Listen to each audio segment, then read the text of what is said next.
Hello, I am José Borghino, the Secretary General of the International Publishers Association, and I'm delighted and honoured to be part of this webinar at the 5th Arab Publishers Association Conference. Thank you especially to Mr. Pierre Sayer and Mr. Mohammed Rashad for inviting me to speak today and for their patience in waiting for the delivery of my material.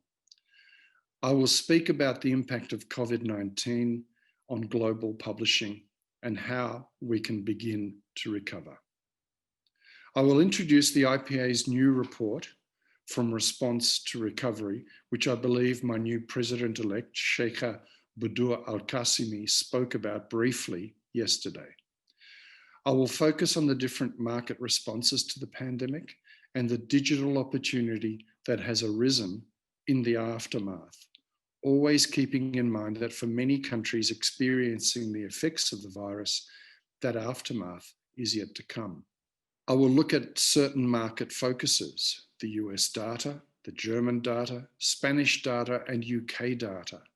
You will notice a lack of Arab data, and this is because we still do not have reliable and consistent input from most Arabic-speaking book markets.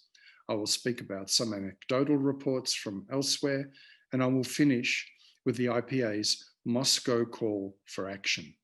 This new report, From Response to Recovery, which was published at the IPA's General Assembly 10 days ago, or a little bit more now, is the first global analysis of the impact on global publishing of the COVID-19 pandemic.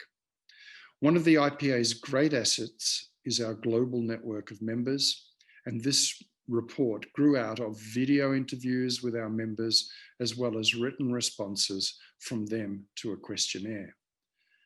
Ideally, we would have canvassed the entire IPA membership, but resources and time limitations obliged us to select 33 members. Of the respondents, 40% were from Asia, 27% from Africa, 17% from Europe, and 17% from the Americas, while 37% of responses were from developed economies and 37% from upper middle income countries and 27% were from lower middle income countries. The information gathered, therefore, provides viewpoints from a representative cross-section of the global publishing market and national markets at varying levels of maturity. We spoke to the following Arabic-speaking IPA members: Egypt, Jordan, Morocco, and the UAE. From Response to Recovery is the first step in the IPA leadership's move to bring IPA members and other stakeholders together to devise a post-COVID action plan. Stay tuned for more information about that in 2021. When we spoke to our members, what became apparent was that while shutdown of bookstores was the most obvious sign of the impact of the pandemic, the whole book supply chain from authors, illustrators, editors, printers, logistic providers, distributors, as well as retailers, was all badly affected. Meanwhile, book launches were cancelled, readers resorted to online delivery in countries where the infrastructure permitted, and students were forced to stay home as schools and universities closed their doors. These experiences were common across all our respondents, no matter where they lived and no matter their market size or maturity. When the first wave of COVID seemed to be ebbing, however, and when we started asking about possible routes to recovery beyond the pandemic, it became apparent that there were two very different outcomes for our members. What we discovered was that there were two types of markets: markets on the road to recovery and markets facing uncertain recoveries.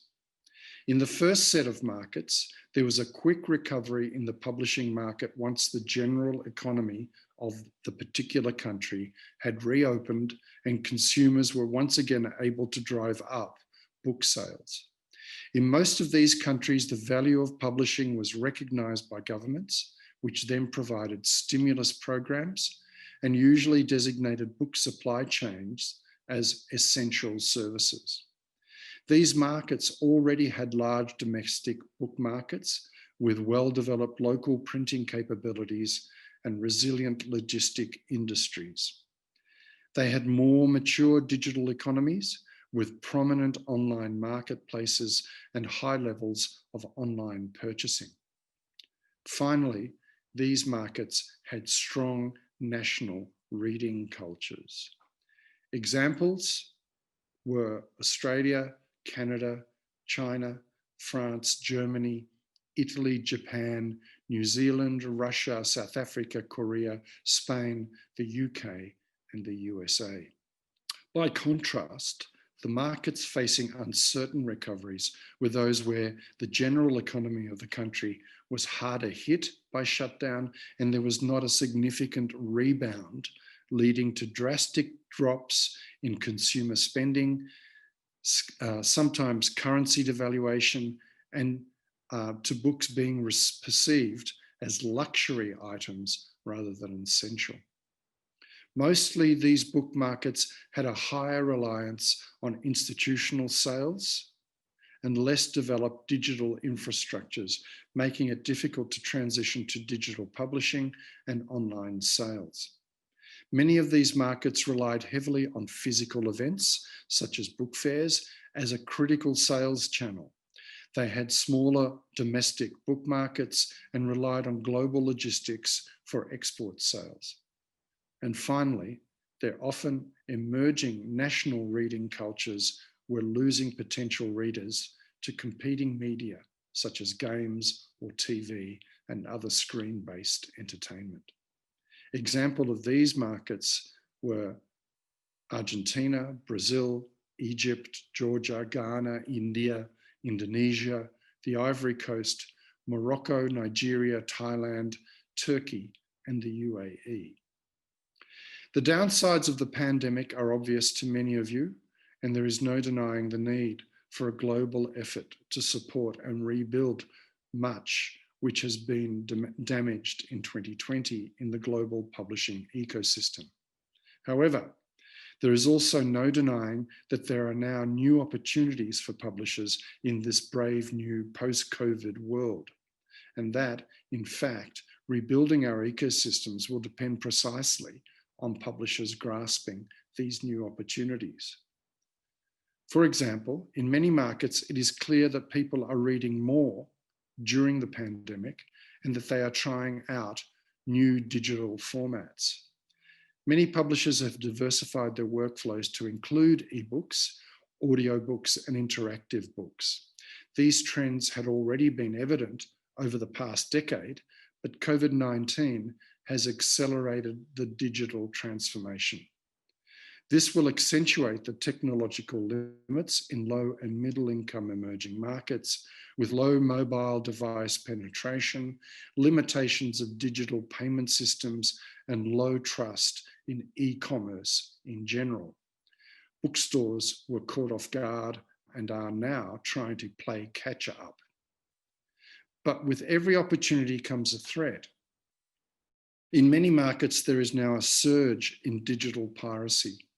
The IPA's ongoing battle to convince governments of the need for more and better copyright protection and enforcement becomes critically important. And the forces are now clearly ranged against us. From the copyleft activists who want to undermine copyright, arguing that what happened over the past 6 months when educational publishers and authors adapted licenses for their work for the good of teachers, students, and parents should become the new normal. From the librarians whose income is guaranteed by the state, but who argue that authors and publishers who rely for their income on sales in free markets should virtually donate their work to libraries.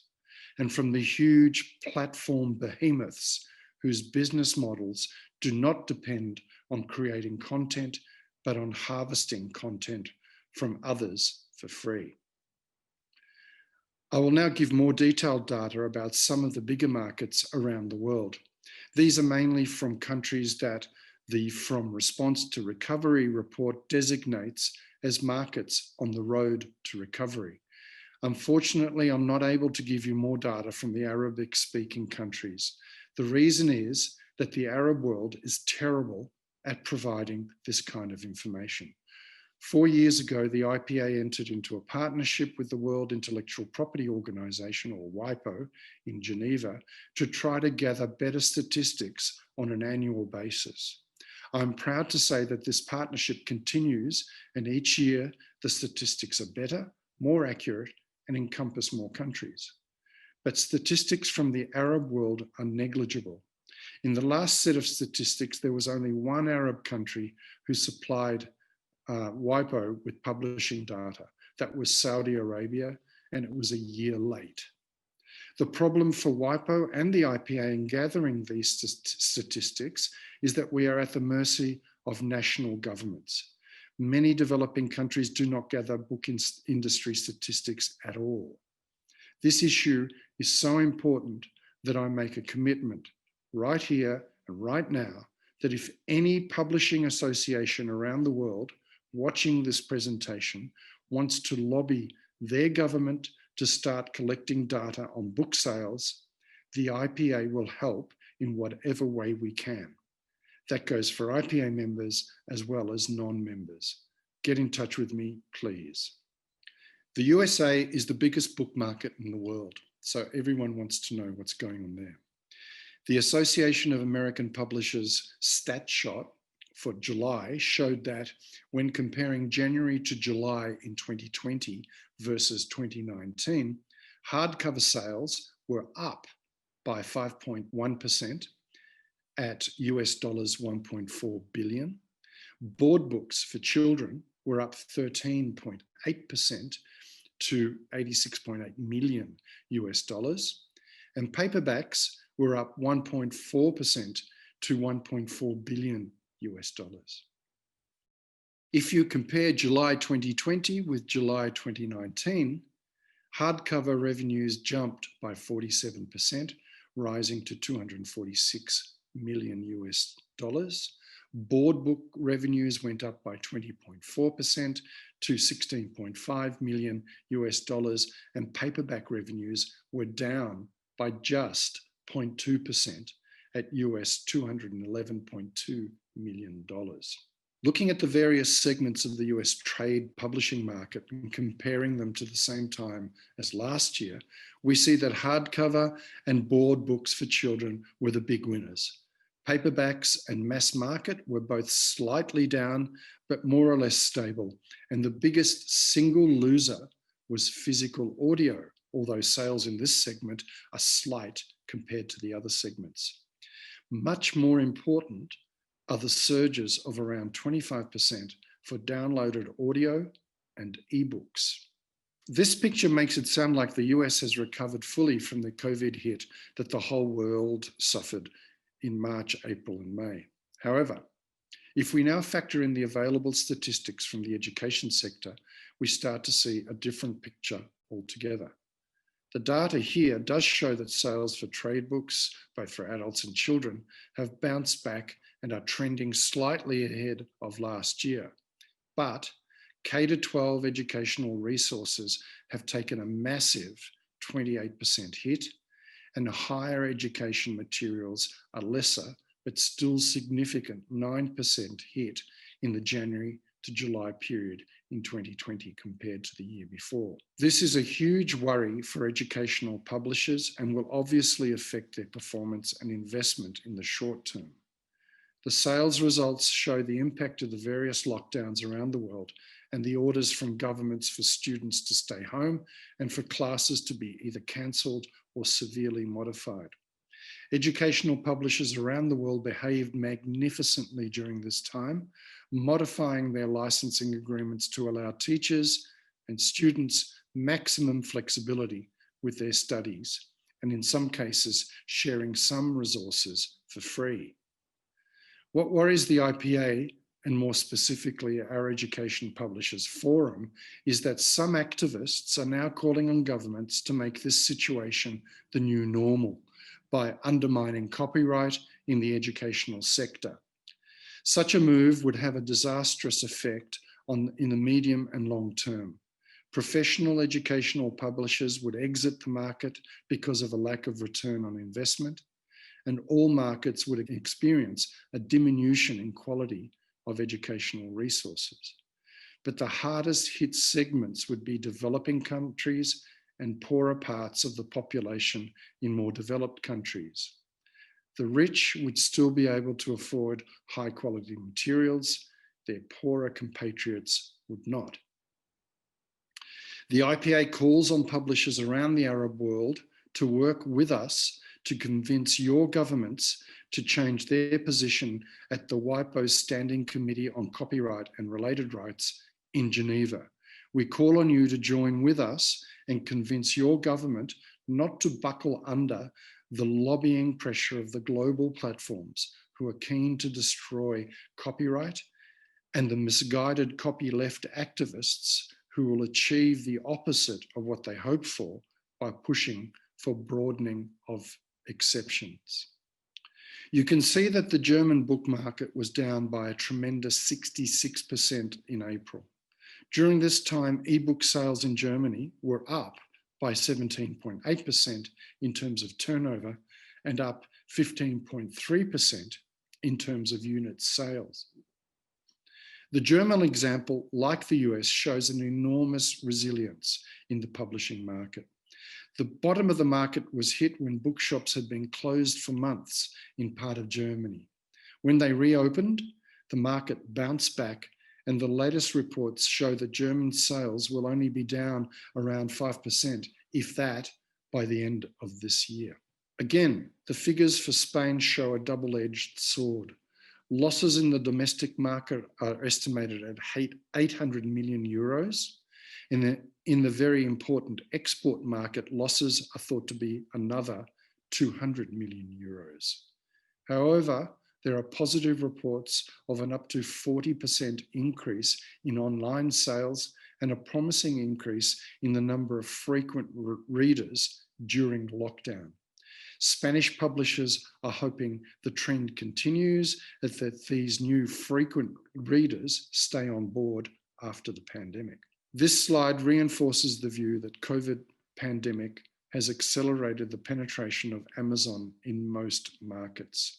Spain is no different, and Amazon maintains its dominance there for online sales. The UK figures reflect the same pattern, a severe drop in sales during the first 2 quarters of the year, with an immediate jump in sales once bookshops reopened. Recent reports were of a massive 600 titles published on one Super Thursday in September. However, as with the US figures, the concerns were particularly acute for educational and academic publishers, where unprecedented economic fallout for universities, with some institutions facing revenue falls of over 75%, will have a direct effect on future procurement and expenditure on resources. The picture from ISBN is mixed, and again, will not be clear until the end of this year. Some markets saw an increase in the allocation of ISBN blocks and others falls. Anecdotal reports show that children's books are booming at the moment.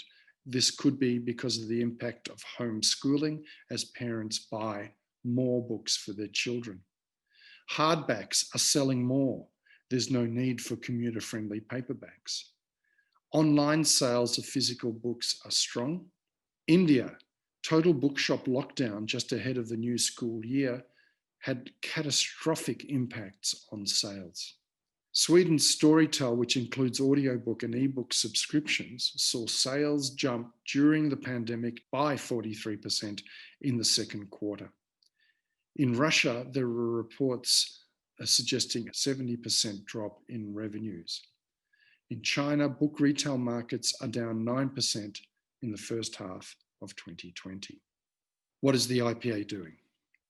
In April of this year, IPA plus the International Authors Forum, STM, the Booksellers Federation, and IFRO made a joint statement urging governments to support the global book value chain. Throughout the year, we have been writing individual letters to prime ministers and presidents, asking them to support our members nationally. And in early September, during the Moscow International Book Fair, we put out the Moscow Declaration, which asks governments to consider the book sector as essential to society by introducing rent subsidies for bookstores, introducing tax credits for book publishers and booksellers, earmarking support funds for small and medium-sized publishing houses, supporting, developing and investing more in national and international book fairs as essential public service institutions that form bridges between writers, publishers and readers from all countries and cultures. We also ask governments to stimulate demand for books by abolishing taxation on all books, whether paper-based, digital or audio, implementing state-funded coupon programs so everyone can buy books, boosting budgets to replenish library connections and develop ambitious reading support programs, enhancing special programs to support export and translation rights, and creating a reduced postal tariff for the distribution of physical books. We also ask governments to protect intellectual copyright by creating support funds for publishers, writers and translators, and stepping up the fight against electronic and hard copy piracy. Thank you all very much for your time. Goodbye.